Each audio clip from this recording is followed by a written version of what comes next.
Welcome to Infinity Capital, everyone. Let's discuss SH Kelkar and Company. So we are going to quickly jump on to the ratings.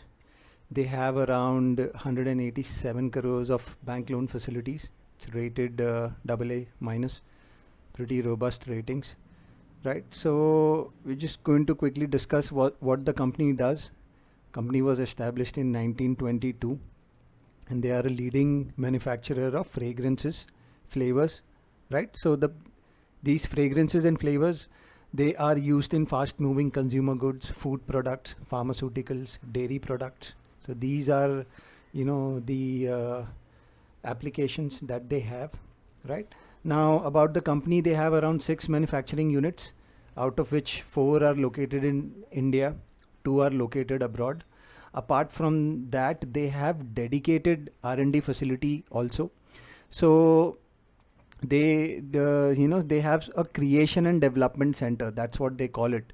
So they have creation and development center in Mumbai, Amsterdam, Milan, Indonesia, Singapore, right? So they have around 13 perfumers, 5 flavorists, evaluators, right? So essentially they make perfumes, aroma perfumes, and all of these things. So they have key people working on these, right? Apart from that, they have a dedicated research team of 32 scientists which are working on creation of new products for their clients. Okay, so they are an established player in fragrances and flavors industry.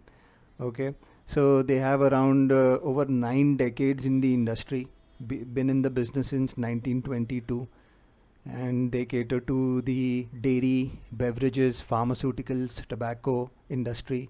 They have around 4100 customers, right? Kedar Vaze is the CEO of the company, right? So overall, apart from that, they have it's always prudent to come and read the credit rating. We get to learn a lot about the company, what sort of risk there is in the business, what are the strengths of the business, right? Now we will quickly go over the shareholding pattern and I'll show you something interesting over here.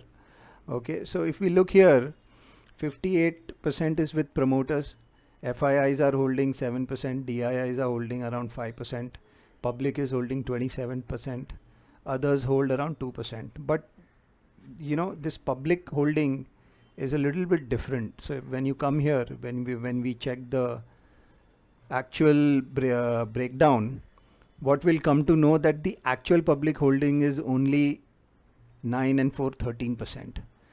So there are some very big marquee players in here, overseas corporate bodies. There is Blackstone Group, Capital Partners, so some big players in invested, Malabar Fund, Tata Mutual Fund, so on and so forth. So individual share capital up to 2 lakhs, in excess of 2 lakhs. This is essentially the retail. Everything else is, either with corporate bodies. These guys are not going to sell 10% of their stake just in one day. 9% and 9 and 4, 13% is more keen on selling whenever they want. The Malabar Fund will not just go out and sell its 3% stake out tomorrow, right? They'll take some time. They'll evaluate their position and they can't sell 3% of the stake in a 2000 crore company. So just like that. So that's roughly 60 crores. You can't sell 60 crores worth of share in one day. You need to have that kind of liquidity in the stock as well. And then they need a good reason to exit the stock. So the amount of shares that are actively traded is only 13% of the total, share capital, right? Okay. Now let's go on to the cash flow. Around 135 crores net cash flow on the books. They've been generating positive cash flow from operations, which is pretty good. Balance sheet looks pretty robust. There has been no equity dilution, right, since post their listing. So this stock actually got listed, in 2015. Right, so post 2015, there has been no equity dilution. In fact, I believe they did some buyback also, because if you see, the share capital here was 145, now it is 141. It's pretty good, right? Their borrowings have increased. It could be because they've done some sort of capacity expansion, because if you look here, their gross block has gone up by three times. So it was 346 crores, it has gone to 944 crores. And because of that, the depreciation has also increased. So this could have happened because of, they may have done some capex, or they may have acquired some company, right? So they did acquire a company recently, but I've not done in-depth research because I'm not going to keep it for a very long term. My view on this is for the next 2 quarters. So I'm not going to go in depth and find out, what is the reason for this capex.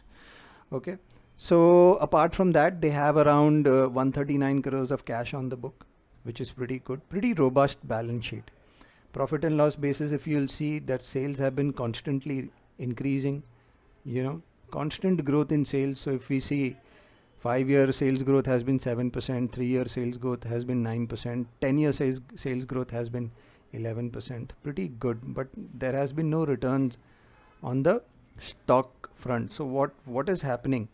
If you see couple of things, depreciation, has gone up by 200 basis points. That is eating up on your profits. The interest component has also gone up. So out of the 239 crores of operating profit, roughly 82 crores was wiped out by depreciation and interest component. So I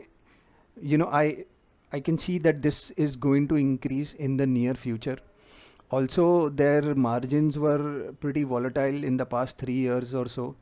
So this could have happened because of multiple reasons. But now we are at 18% margin. So earlier between 11 and 16, their margins were pretty healthy. So if they are able to, sustain these margins, we can see profits at a higher clip, right? So this is something noteworthy, but overall, irrespective of the fact that there was COVID last year, this year has been pretty difficult too. They've managed to do good sales and good profits, right? The sales have increased by 30% in past 2 years. Profits have almost gone up by almost 100 basis points. On a quarter-on-quarter basis, we've seen clear traction. December numbers, if you compare December 20 to December 19, clear traction, September to September 19, there was a clear traction since September last year. Okay, on the PE front, the stock is currently trading at a PE of 16. The median PE for the past 5 years is 25. So with an EPS of 10.24, so 10.24 into 25, I'm expecting the stock to reach at least 260, 270 in the short term, right? Let's quickly move on to the technical analysis. This is the monthly chart. Post the IPO, the stock did go up, it went up by around 60-70%, but then it started falling. So the stock has, from its all-time high, the stock went down by 80%. After listing, the stock was down around 80% or so. Right. So what has happened? Why are we looking at this stock? Couple of things from a technical point of view. The 200 days trending upwards, 50 days trending upwards. Profits are coming in, sales are going higher. So my expectations are that the stock should turn around. Apart from that, from a technical analysis point of view, if you will see massive volumes have happened over here, post which the stock has gone up, which means there has been good accumulation in this stock, at these levels. Okay. Stock was basically consolidating within this range, between 104 and 140, and then it broke out. Looks like it probably might come back into this range. Okay, let's move on to the daily chart. What do we have here?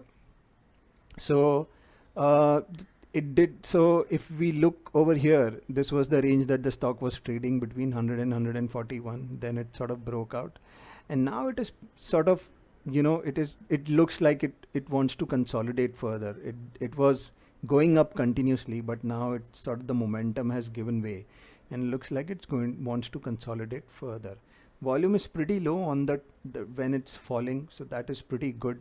So what sort of opportunity do we see here? What is the trade? What are the trade dynamics? I'll be looking to accumulate the stock within this range, between 140 and 170. This is the range between which I'll be looking to accumulate the stock. If the market corrects, this can fall further. So that's all right. Overall numbers are pretty good. The economy is opening up. So, if the fall is market related, it's not a worry. If there is an inherent problem with the company's earnings, that's a worry. So, looking to accumulate this stock between 170 and 140, this is the range that we are going to, looking to accumulate the stock. What sort of targets are we looking at? So first target I'll be looking at is 260 to 270, right? Because if there is a PE re-rating, would be and PE re-rating, as well as if when it reaches the median PE, so the average PE, we should be looking at 260, 270. Also, this is a range where, this is the range. So if you look at this range, stock was between May 17 and March 18. The stock was pretty much locked in this 250, 300 range. And post that, the stock has fallen. So after breaking out of this range, the stock has fallen by roughly 80%. A lot of people are stuck in this range. And if the stock were to reach this stage over here in this area, we'll see substantial amount of selling pressure in this stock. But that's pretty far from now. I mean, if we are able to accumulate accumulate at 150, 160, we have at least a 80-90% up move in this stock available, right? So this was the trade analysis, guys. Quick disclaimer: this is not a buy-sell recommendation. It's an educational video. Thanks a lot for watching.